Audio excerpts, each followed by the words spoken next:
Hey, thanks for joining us again for Bible Bits on this 29th day, Tuesday, November 2022, 65 degrees in Phoenix, and we're going to continue in the vein of hospitality, part 2 of Tim Keller. So without further ado, let's hear what he has to say, and please bear with me as we switch tapes. What does hospitality mean?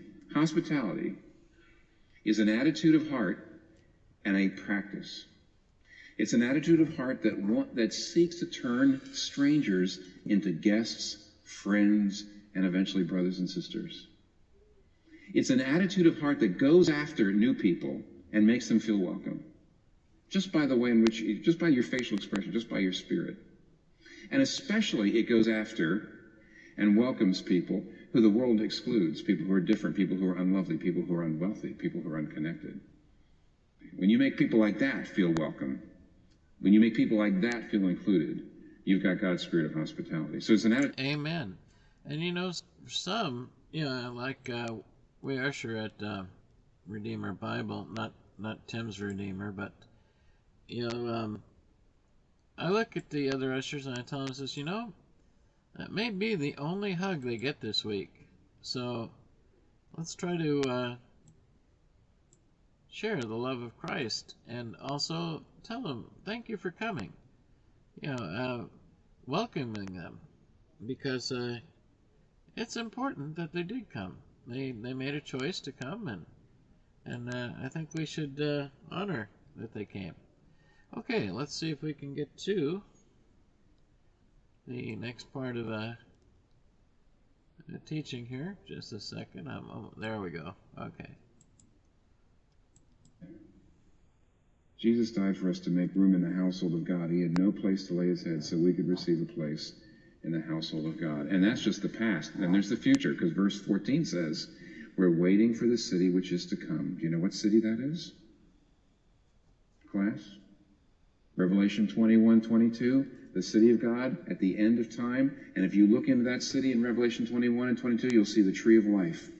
It's the Garden of Eden. That's your real home.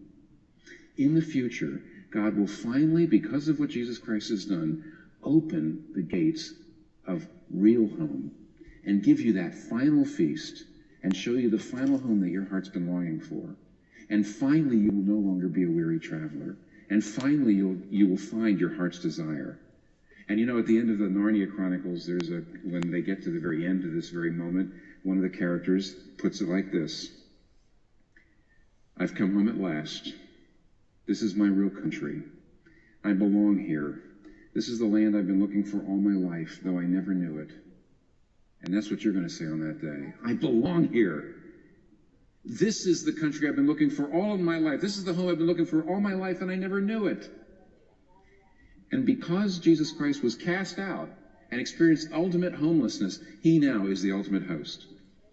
The New Testament is constantly saying Jesus is the ultimate host. John 13, Jesus washes our feet. John 14, I go to prepare a place for you in my Father's home. John 2, he's Lord of the feast, master of the banquet. He's always feeding people, feeding 5,000, feeding 4,000. Why?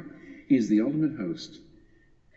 And ultimately, his radical hospitality is going to heal all of your wearinesses and satisfy all your heart's desires. And if you know that, now, verse 13, let us follow him outside the gate. What does that mean?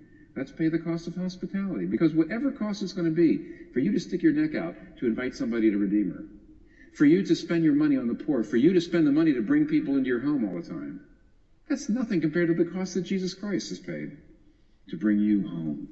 Mm-hmm. So let's look for the outsider. Let's look for the seeker. Let's look for the poor. Let's look for those people. And let's be hospitable to them as Christ was hospitable to us. And guess what? You may find you're entertaining angels unawares. Amen. Isn't that a great word of exhortation? Well, I'll leave you with that today. Leave your comments below. Thanks for tuning in.